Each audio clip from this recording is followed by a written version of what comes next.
question, of course, is yeah, introducing yourself, who you are. Yeah. Hi guys, my name is Natanya, aka Feline, and what I do, I create really cool songs that I love to listen to, and other people seem to as well. And basically, what? Sorry, who are your biggest inspirations currently, and like what songs have you been like really crazy about recently? I've been listening to so much of like the Ronettes and like the Beach Boys, um, also lots of Prince, to be honest, lots of Janet, lots of Michael. I really like this song called The Knowledge, by Janet, and then Little Red Corvette, I Would Die For You, So Young by the Ronettes, You Baby. The Beach Boys, I'd have to say, Wouldn't It Be Nice is really cool. Um, and God Only Knows. Those are two songs I love a lot right now. Those are my influences. So you have like a lot of old school influences. That's nice. Like, did you grow up on those, of course, music and stuff? Yeah, I mean, I was a bit of a grandma baby. Like my parents are really religious, um, evangelical Christians, so there was a limited kind of like amount of music that we were allowed to interact with, but it was a good selection of what my parents loved, you know. So like there was gospel, then my dad is the biggest Michael Jackson fan ever. There was a lot of that. My mom really liked like calypso music. She's from Trinidad, so there was that as well. And then like Anita Baker, Teddy Pendergrass. My dad used to play lots of Stevie Wonder at home as well. And, no regrets because I would go on the computer afterwards and like play Roblox. And, then I would get my Paramore in, my Kanye West in, my, selection. That was when I would go crazy. I remember like finding Biggie like one day playing City of Roblox here. I was like, oh my God, this is incredible, you know? And speaking of your heritage, you said like your mom is Trinidadian. Like, do you include that into, of course, like your music? Yeah, like my mom's family is like Asian Trinidadian. They're from India. And I think it just gives me like a sense of like worldliness, if that makes sense. So I don't feel limited by the constraints of music that's being created around me, I guess, like in my area, because I'm from London. And I feel able to just kind of like engage and interact with like things from anywhere. So I'll find inspiration from anywhere without any embarrassment or like I don't know how to engage with this. And Trinidad is a very global, international part of the world. It's got connections with like Venezuela and Colombia, and I've got like Spanish speaking family as well. And then it's got connections with America, and it's just, it's at the center of everything. So I love it. And do you have any dream collaborators? Yes, I would love Tyler to mentor me I see that. I see that. step by step. Yeah, step by step. I see that. And how is it being in, in New York City like for the first time? Like, is it your first time or? It's actually not my first time, it's my second, but it's been a really cool experience. It's been so nice to kind of like have the city adjacent to a time where I'm like creating new songs and, recording, and it's really loosened me up in a way that London can't, because London is very rigid and everyone's very stressed out all the time, and it's very compact, so I think I have a different approach to like creation and just experience in general here. It forces you to loosen up or you can't enjoy the city. And do you see any similarities between London and New York, or is it like completely different? Of course. I mean, you guys have the subway, we have the subway. We call it the tube. And I guess like it's just very easy as a Londoner to like find yourself at home once you figure out where you are and like where you want to go. Like it's very recognizable to the system. But I think scale is the thing that is different here. The buildings are way taller, like wider, and you're kind of like faced with that as soon as you enter this feeling of like, I guess the sky is the limit, as soon as you walk in. I'm sure New Yorkers always have that attitude anyway, and it's reflected in the architecture. And if you could have a dream stage, what would it look like? And like, who would you want to help with, designing your stage? Oh my God. I think the easiest answer would be Tim Burton. I haven't thought about this very much, but that's the fastest answer I can come to. I think he's got really, really cool, like world building skills, and I fell in love with all of his movies as a child. And, stage wise, I mean, as big as we can go, please, like a stadium or like an arena, please. That's probably my dream. Um, Actually, I wanted to add on to that question. Being in New York, obviously you're performing a lot of venues you've probably been at before. Do you have like a top three venues you've performed at here? I actually haven't performed officially in New York yet, so I still have to tick Mm, that off. okay. That's on my bucket list, and I hope 2026 is the year for that. Do you have like any dream venues to perform at here? I mean, Baby's All Right is really cool. Mm, SOBs is cool. And then on the other end of the scale, you have your Madison Square Gardens, mm, MSG at the very end of the story. That would be really, really lovely. okay. Um, and just since we're on the topic of venuing, like how has doing shows been for you just in general? Like what's that experience like just getting to live perform? Shows have been very cool because I realize you can't cut your teeth without that practice and like, performing over and over again. So they've cultured me and they're a challenge that I rushed into without stopping myself because I know some people might have said to themselves like, oh, I'm not a veteran performer. Maybe I shouldn't take this opportunity to support so and so, or I shouldn't do this stage yet. But I really just went straight for it and made it happen. And I'm so proud of the team that I work with to create, you know, the vision and make it come true. And I think it's a really honorable experience to meet a crowd of people that might not be fully familiar with you yet, and then convert them into diehard like stands that will die by your brand. And it's just I love it. I love meeting all my felines in real life, and they share such incredible trinkets with me and like messages, and that's also been so beautiful. Oh yeah, I can definitely see that you've been getting a lot of support recently, which is something like I applaud you for. I've been following you since Sorrow at Sunrise, so Yes, it's definitely something we're gonna talk about it for sure, but it's definitely something absolutely. that like I've been seeing. I'm super happy for you. Yes. Um, One question that I was going to ask, oh my God, it was like at the top of my head. Um, I guess since I mentioned Sorrow at Sunrise, I guess we could talk about Sorrow at Sunrise. Like, Hmm. tell us the story of that. I know that's your first EP. That was you Yeah. stepping out of your comfort zone. Like, Yes. what was that like for you at that moment? I mean, it was contextualized by like a lot of exploration. I went to a uni in the center of London called UCL, which is very similar to your NYU here. And I spent a lot of time in Soho, which is such a cool neighborhood in London.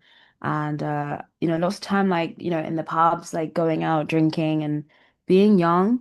And I think it was my the overthinker's approach to like the hangover that like first year of uni is and all of the silly things you could possibly get up to and do, and I'm very proud of it. I think it was definitely a start into the world of like curation and production, but I wouldn't say that it was my confident, final statement. I think that I was a lot more in the back seat during that project than I was feeling with Felines Return. And um, it was a lot more of like, I guess, me going in the direction that I felt or the people felt they saw me going in. Um, but I'm still extremely proud of it. And I know that it was my introduction to all of my fans. So um, I'm happy that it exists. No, yeah, for sure. I'd ask like, what's your favorite song off of that project specifically? Oh my God, everybody's got to learn sometimes to cover. I think it's just incredible. I really went ham on that. That's got my little orchestral tinges in there, and it's Mm, super creepy. And I think it's just dreamy. Everybody's got to learn sometimes. yeah, all right. Um, and you mentioned being in uni at the time. And since we're all college students, like we love to ask, like, what was that like balancing again, being Natanya and also being a college student at the same Oh my time, God. being the feline and still like going to school the next day? Like, what was that like? First things first, I didn't tell anyone in the school, so I got a lot of extensions for reasons I would make up, often, and I would spend a lot of time like I oh, sorry guys. Sorry, people. That was my mom calling me, which all the way from London. Um, but yeah, I'd spent a lot of time basically. Oh my goodness, sorry. I'm so sorry, guys. I have to just send her a message to say I'll call you back. All good, all good.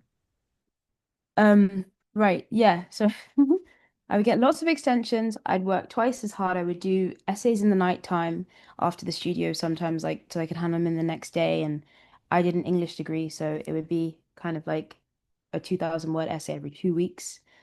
A lot of my friends were my first fans. They would come to my shows and um they would support me. And it just gave me like a license to go and explore in a way that I wasn't able to before that. So I'm very grateful for going to uni and gaining that cultural capital, aside from doing music, being able to say, "Oh, I've done an English degree and explore things outside of just sound." It's so responsible for how I contextualize things to this day, and I don't think songs like Jezebel could have happened without that. See that. And speaking of Jezebel, that was a moment for you, right? Yes. That was definitely something. Again, you wrote that on your birthday, if I'm not mistaken, or you released it. Yes, I released it on my birthday, but it was very much a birthday sort of feeling. Okay. And how has that been like ever since Jezebel released? I know you've been getting a lot of cosigns, there's a lot of buzz. Like, how has that like leaked into your process if it has? And if not, like how do you still like feel about those things? Like I know you got like talking with SZA and things like that. Mhm. How does that feel? I'm super aware of the amount of like critical acclaim, and I wouldn't be honest if I didn't say that there is a level of pressure to kind of perform and deliver because now some people have like kind of touted you as like this artistic or like poetic sort of genius, and you feel a really deep responsibility to live up to that. But at the same time, I feel so honored, and it feels like a homecoming because whenever I would make music in the past as a girl, like a little bit younger than I am now, I always thought this is who I'm trying to run next to. I never felt like I'm, you know, looking at what people are doing to my left or my right. I was always looking up, and I was like, I want to make sure that I'm creating something that's as good as, or someone like that could see it and be like, I see myself in her. So I feel really proud. And does that also go into, I guess like what would you want to tell yourself, I guess like 4 or 5 years ago? Would you tell yourself the same thing? I think I would tell myself that you're doing everything exactly right. I have nothing to say to my younger self because she really just like at every corner made sure that the story stayed on track. And I don't think I made any mistakes or did something the wrong way. I think I have always had a very good gut instinct, and maybe just like good that you followed it is what I would say to her, because there were many times when I couldn't have and I could have caved in, but I'm happy that my gut was the center of my focus at each point in my time in my life. And kind of now going transitioning into like of course like Black History Month. Um, how does it feel being of course like a Black uni graduate? Oh my God. Well, you know what? I first of all, I feel proud. I feel like incredibly proud to have, you know, contributed my bit, and gone there and made something, not everything, but something of myself already. And I honestly feel a sense of it's weird because I think uni in itself teaches you individuation and how to kind of walk about the world as like an individual and kind of like, hold yourself accountable for everything that you go on to achieve in life. I definitely feel like going to a uni like UCL shaped me into a person that became really, really concerned about my future and how I was going to carry myself. I learned a lot of the rules of the world, there. And um, I guess it's weird. I don't know. I just think I'm happy to have been a uni graduate that's making music, and I hope that that inspires other girls that look like me to go off and do the same thing and not feel like they're kind of sidetracking themselves because they explore something else, and to feel that same level of cultural fluency and like freedom and flexibility that people from other ethnicities feel when they go out and explore as well. You look at the Wikipedia pages of some, famous directors that you love or actresses, and you see she read so and so at Cambridge and she did this and she was an anthropologist and then she became, Marilyn Monroe. I think it would be really cool for more girls that look like me to feel like they are empowered enough to try that because it would really help, on the back end when they start a job like this. And How should Black artists, be celebrated, for Mm. Black History Month? I think we just got to play more of their music all the time, and we did a pretty good job like leading up till now. I just think we shouldn't have stopped whatever we were doing. I think we could really learn a lot from looking at what's going on in the diaspora and getting excited. I think everyone has their time to hold the torch and like shine a light on what's going on, and I think the best job we can do is just be excited for other versions of ourselves as they come up and do great things. I mean, like, I look at Tyler and she's incredible and she's kind of like holding the torch down in Africa, in her own way, and we could be excited for her taking the music to India and all these places that we felt people that look like us couldn't really go. And you see, I guess, like some people in the UK, like I would love to say I'm doing something cool. I think Olivia Dean is doing something really cool, and Dexter and the Newsagent is doing something really cool, and I guess Ray is also making something of herself, and I think that's cool. And you look at America and all the history that you guys have, and I think it's just about us learning to clap for each other when we achieve things in the world, because that's what it's all about. It's about gaining awareness for what a lovely group of people we are, and all the things that we have about us, including music and all of our talents, to be honest, and letting everyone in every corner of the world give us the credit. Exactly. And especially in times where like our voices are being like taken away from us, how should Black artists like, yourself should amplify, their voices more? It's really difficult because there seems to be no direct answer. We've tried every angle, haven't we, at this point? There isn't a direct answer on how. But I think the best thing that we can do is monopolize presence and try hard. Every person really try their best to, achieve and aim high, set the standard high. I really looked up to Michael when I was young because he changed MTV forever, and he made sure that like from that moment on, from the moment Thriller came out, like MTV was going to play people that looked like him, forever on. But he did that by making sure he was exceptional. And it's pretty sad that, we have to kind of deal in the exceptional to kind of like do a little. But I think that's one of the coolest things about us as a group of people, that we do go back and do our homework and study and try to figure out how to really excel and amaze people. And I think we should continue to do that as much as we possibly can until, you know, these spaces of representation reflect back to us what we see in our daily lives. So again, we were on the way. We shouldn't, whatever we were doing, we should have just kept on doing it. I wanted to add real quick to that question because again, we all have different experiences. Us being from America and you being from London, it is a little different for Black people here and there. So we Exactly. wanted to ask you about your experience there being a Black woman. And again, like what are some things that people should know about your experience growing up, again, like being from where you're from? In my country, it's a little different. We don't have a BET and we don't have a a real market, to sell, because you guys kind of create something for the consumer, and the consumer is a big, buying power. So that's why you can create networks that fold into themselves like BET, and you can have, TV shows like Fresh Prince of Bel-Air, and we don't really have that. So it's a really interesting double consciousness that you operate with, where in the UK, if you are an artist, that isn't, for lack of a better word, white or conventionally British, you're trying to figure out how to communicate your brand not only to people that look like you, but to people that know nothing about your experience. And that's something that I guess you guys don't have to do.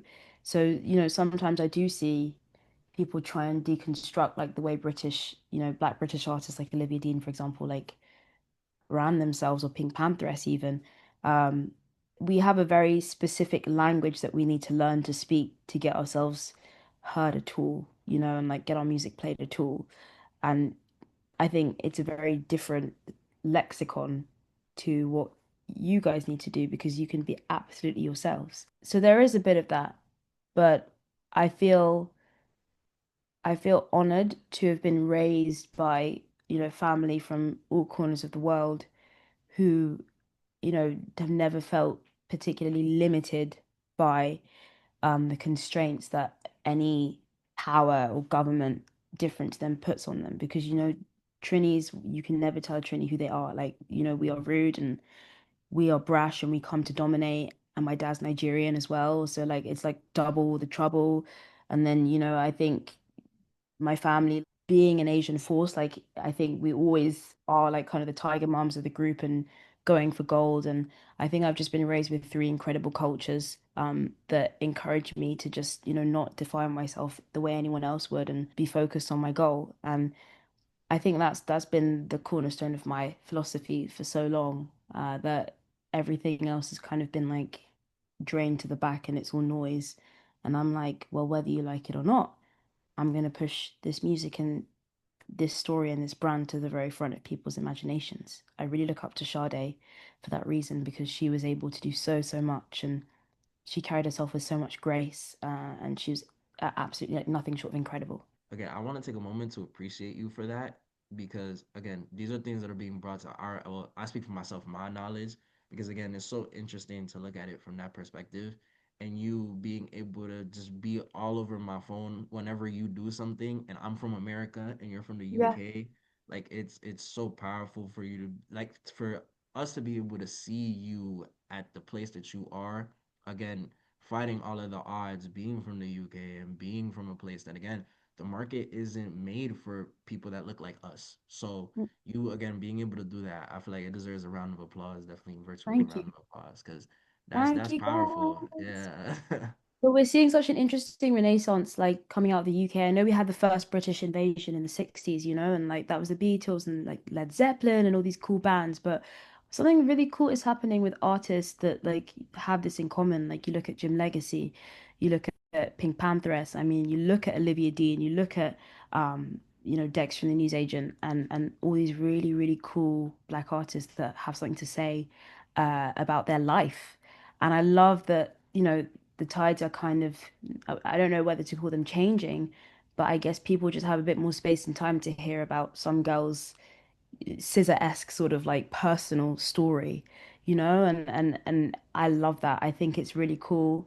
And I just think the best thing we could do as like British people is like look at the people that came first that didn't fit um the concept of like perfect. I mean, I even put Amy Winehouse in this bag because she's probably the only Jewish musical superstar that came out of the country, and she looks so different to everyone that was on TV at the time, but she's so loved and revered, and she was just always unapologetically herself. So I just think look to Sade, look to Amy, look to these people that came into the market that didn't have any space for them. And the British market is so tight and said, well, I've got a talent and I feel like people would really love to hear it. And I don't really give a fuck, sorry for my language, and follow in those footsteps.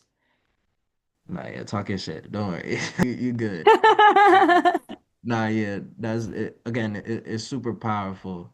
And I guess since we're on the topic of you mentioned personal stories, you being one of those artists that again are being able to express themselves like so vibrantly and again authentically.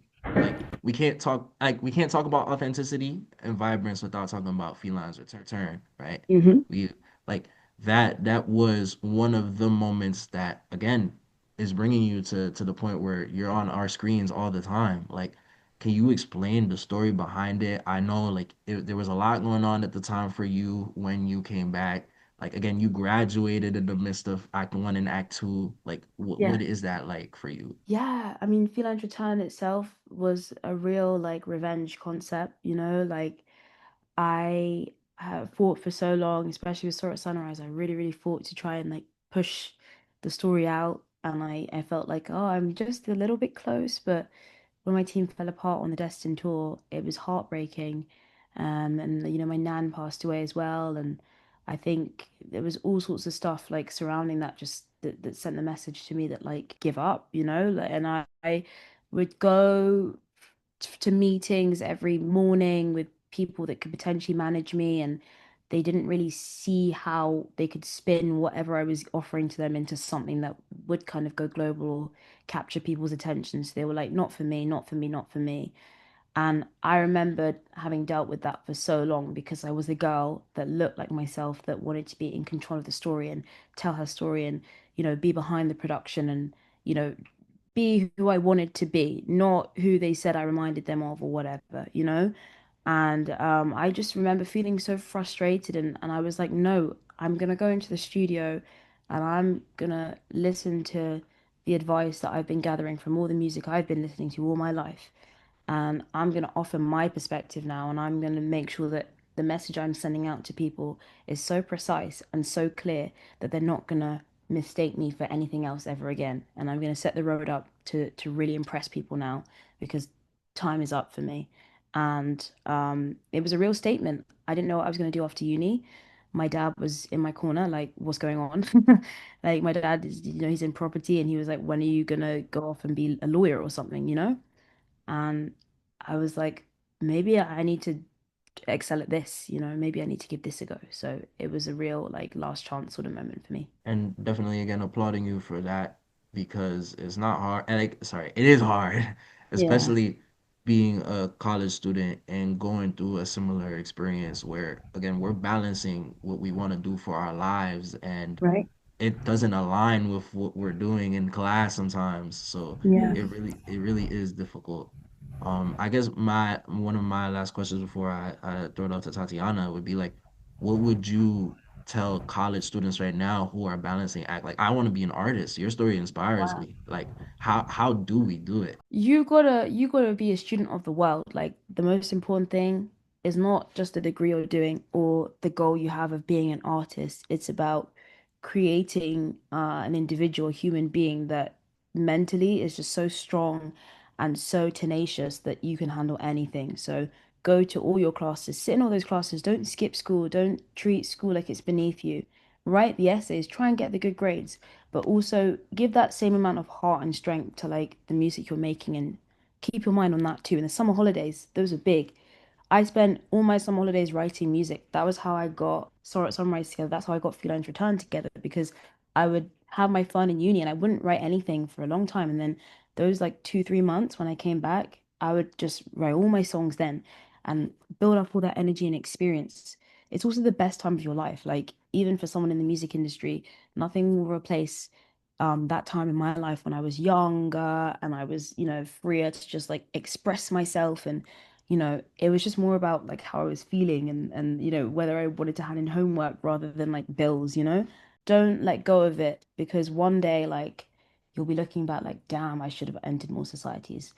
And also remember, a college education is one of the most valuable things that you can own in an industry where everyone is just climbing on top of each other and trying to prove they're smarter than the next guy. Like, you showing someone that I have this thing that exists outside of the world that we're both in and talking about is so empowering, because it shows that person, like, I need you, but I don't need you. And I think that's why everyone's parents are saying, like, go to college first, and they're a bit misguided. Like, they shouldn't be telling you, like, don't follow your dreams, but I know what they mean. They're trying to make you understand that you don't have to need everyone?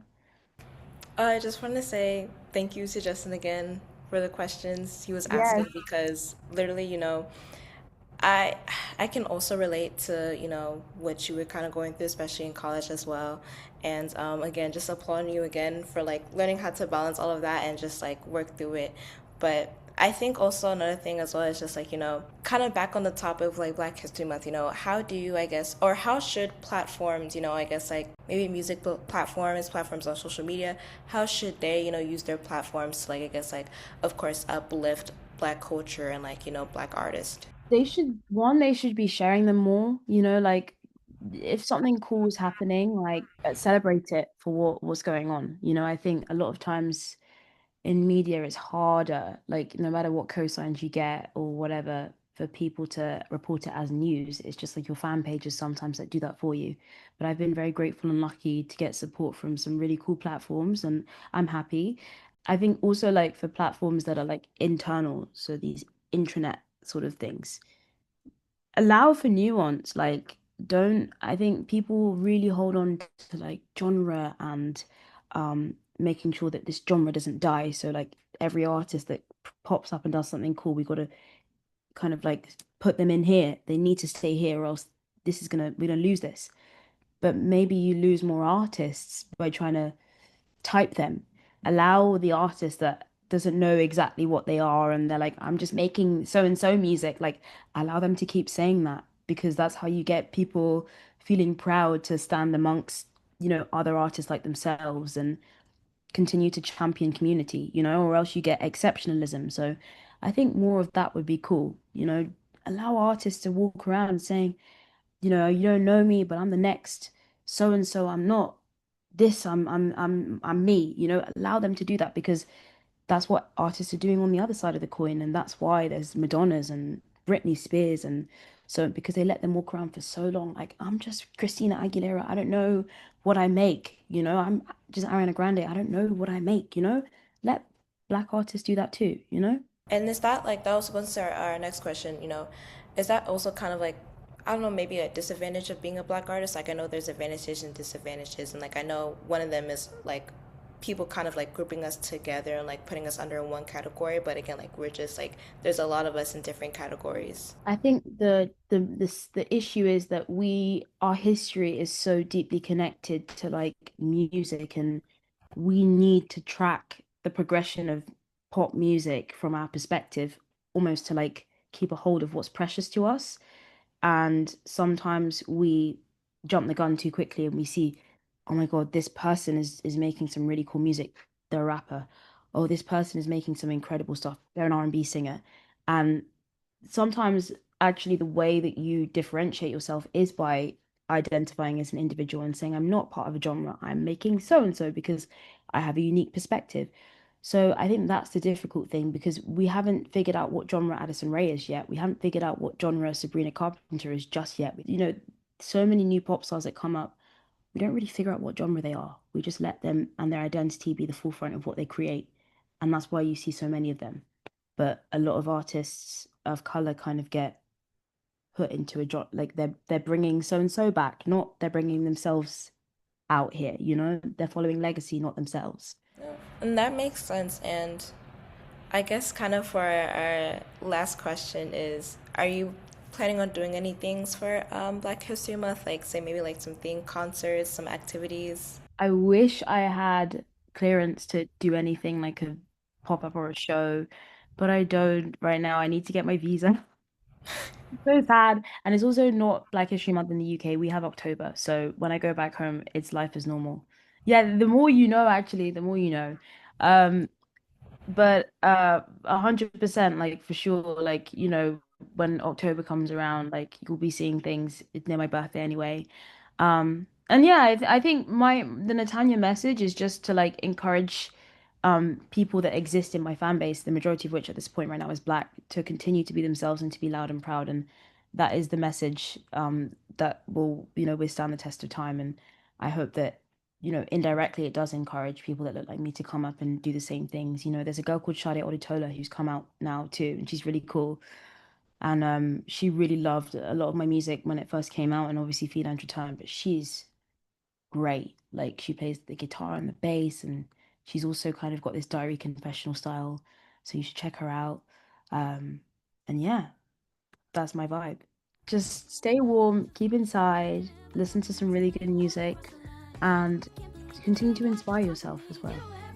Yeah, listen to Natanya. Some good music right there. Yes, yes. Music. Guys, thank you so much. It was really lovely.